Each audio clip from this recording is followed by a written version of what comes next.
Tapos, oh my god, parang hindi lang nakakita ko na.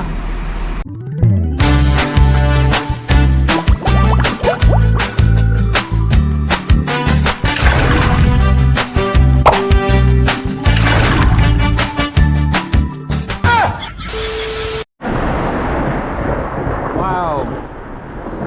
Grabe! Bibihirang umulan dito sa Dubai. Kita nyo naman. Grabe ang ulan dito sa Dubai. OMG. Oh my god. Ngayon lang umulan dito, you know. After 5 to 6 months, huling umulan dito sa Dubai. No, ayan no. Alam mo ang problema lang, kumikidlat pa oh. Grabe, nakakatakot. Dito pa naman ako sa labas. Dito tayo ngayon sa labas. Ano? Kita nyo? Alam mo, bihira umulan dito sa Dubai. Parang once in the blue moon lang, no? Ang problema lang dito sa Dubai, nakikita ko is wala siyang drainage. So mabilis bumaha. Parang hindi na paghandaan, di ba? Kasi yun nga, bihira umulan, kaya hindi nila masyadong napagtuunang gumawa ng drainage. Ayan, no? Kita nyo, maulan, no? Alam mo yung parang akong bata na nakaranas ulit ng ulan, mga tao nagtatakbuhan, no? Kasi after 6 months ngayon lang uli umulan. At napakatindi naman ang init dito. Alam nyo naman siguro ang tindi ng init dito sa UAE, no? Nakikita nyo, lakas ng kidlat din, no? OMG, grabe, nakatamaan tayo ng kidlat. Nakakatuwa lang isipin kasi para tayong bumalik sa pagkabata. Yung na-amaze pa lang tayo sa ulan, lalabas tayo ng bahay para maligo sa ulan. Buti na lang nakauwi na ako ng galing trabaho. Kauwi ko lang mga after 20 minutes, bigla naman buhos ng ulan. Ang lamig. Hindi ako sanay na malamig dito sa Dubai.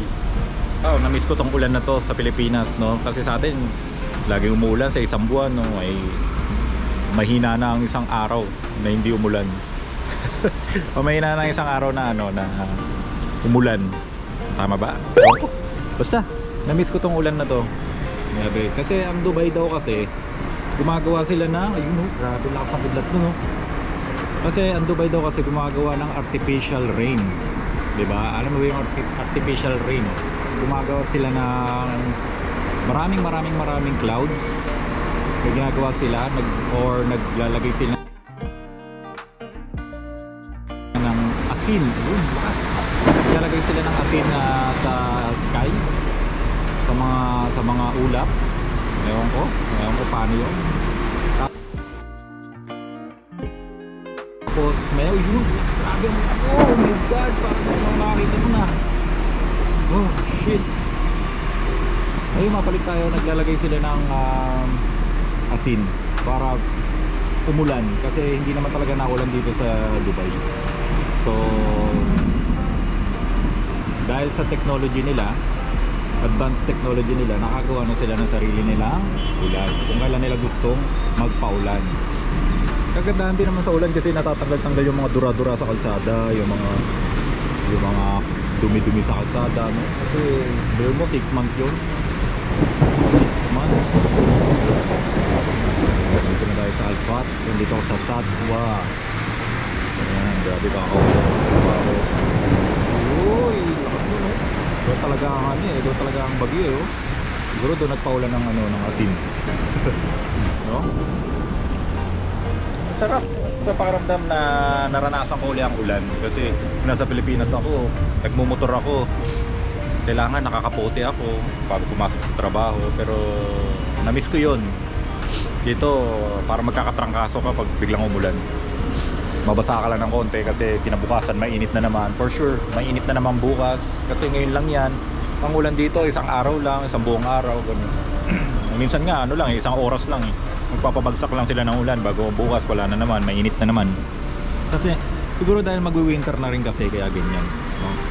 Uy, grabe. Tamaan ako ng kidlat dito, huwag naman sana, di ba? Nakatakot. Buti na lang nakapaglaba na rin ako. Tapos na ako maglaba. No, naisampay ko na lahat. Ito yung sampayan namin. Makalabas kaya para makaligo, no? Namiss ko yung anak ko eh. Gusto ko maligo kasama ang anak ko eh. Naliligo kami sa Pilipinas eh. Bilang isang Asyano na nakatira sa Pilipinas, no, sa ating sa bansa kasi natin biglang araw-araw halos umulan, lalo na pag may bagyo. Laging naulan, baha agad. Lalo na sa amin sa Rosario, Cavite, laging bumabaha. No, konting ulan, baha agad. Pero dito, bumabaha pero maya-maya okay naman. Lalo kasi nga wala silang drainage dito. Ayun oh, konting ulan lang oh, bumabaha agad oh. Makita nyo oh, ayun oh, baha agad oh. Yung mga sasakyan oh. Wala pa yan kasi sa mga ibang lugar, yung mabababa, kahit sa Dubai Mall, kung saan ako nagtatrabaho, bumabaha dun. Oh, pagbaba ko ba ng car-lift dun, bumabaha. Ang tubig, grabe. Basa na talaga sa patos mo dun. Basta na bukas wala na to, no? Kasi opening na naman ako bukas, pang umaga tayo. Siyempre, sana, kasi paglabas ko lang din kanina umaga, eh, baha na. Umulan na ng madaling araw siguro. Alas 6 ako nalabas eh, pag opening. Paglabas ko, baha na. So, hindi na natin nakuhanan yun. Pero hanggang ngayon, maghapon kasi siyang, maghapon siyang, cloudy. Kumbaga, walang araw talaga. Walang init, malamig dito sa Dubai ngayong araw. Buong araw. So, bigla naman bumuhos ang ulan kung kailang gabi. Nasakto nakauwi na ako. Ayos, di ba? Pero marami rin natutuwa. Marami natuwa kasi umulan. Bibihira yan. Marami nakaligo. Marami nabasa. Di ba? Malalo na yung mga ano rito, mga Pakistani. Di ba? Bibihira mga kanya. Nakaligo sila. Joke lang. Baka mabash tayo, no? Nakaligo sila, oh, di ba? Oh. Halos luminis ang kalsada. Yung yung amoy ba? Yung amoy disyerto, yung amoy buhangin pag nababasa. Naamoy ko ngayon. Iba yung amoy dito pag umuulan, parang alam mo talagang nasa UAE ka, no? Nasa mainit na bansa ka. Naamoy mo yung simoy ng hangin. Siyempre napapatakan ng tubig yung mga kabahayan, mga kalsada. Tubig nga rito sobrang init, grabe. Kailangan mo munang mag-imbak ng tubig, panligo mo kinabukasan. Kasi sobrang init ng tubig dito. Para kinabukasan, malamig na yung tubig mo. Hindi mo na siya, hindi na. Kasi isa rin yung sa cause na, na nakakatanda, nakaka-dry ng skin. At saka nakakapanot din daw yun, yung sobrang init ng tubig. So, kailangan bago ka maligo, o pagkatapos mo maligo, puno ka na agad ng tubig para kinabukasan gagamitin mo ulit yung tubig, malamig na siya. Ganun ang ginagawa ng mga tao dito. Grabe, nakakapasok, pwede ka talaga magtimpla ng pwede ka magtimpla ng kape sa sobrang init. Ayan oh. Tindi. Grabe, namiss ko ang ulan. Napalabas tuloy ako nung narinig kong kumikidlat-kidlat. Nauulan siguro to ba? Paglabas ko nga, umuulan nga. Uy, hindi mo yung hangin. Nalili pa rin yung mga damit to. May ibon pa oh, yung ibon. Yun oh. Pati ibon nakaligo rin. Diba? Nalinis ang kalsada, nalinis ang buong Dubai. Hindi man umuulan sa buong Dubai, pero dito sa lugar namin umulan. At least na-wash out yung kalsada, 'di ba? Yung mga dumi-dumi. 'Di ba? Masarap siyang panoorin, masarap siyang yung simoy ng hangin. Kasi ganitong oras, anong oras na ba? 5:30 na. Ganitong oras kasi mainit pa, sobrang init pa paglabas mo ng bahay. Mainit pa. Sobrang init. Di kagaya sa atin sa Pilipinas, lumalamig-lamig na siya pag hapon na. Pero dito, para tanghali pa rin pag kahit alas 5 na ng hapon. Diba? Kahit nga madaling araw, mainit pa rin sa labas.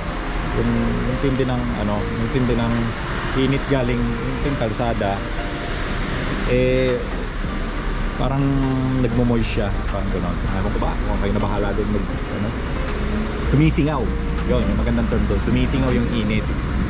Kaya punta lahat sa mukha mo pag lalabas ka ng bahay. Alam mo yung fresh na fresh ka, papasok ka lang ng trabaho.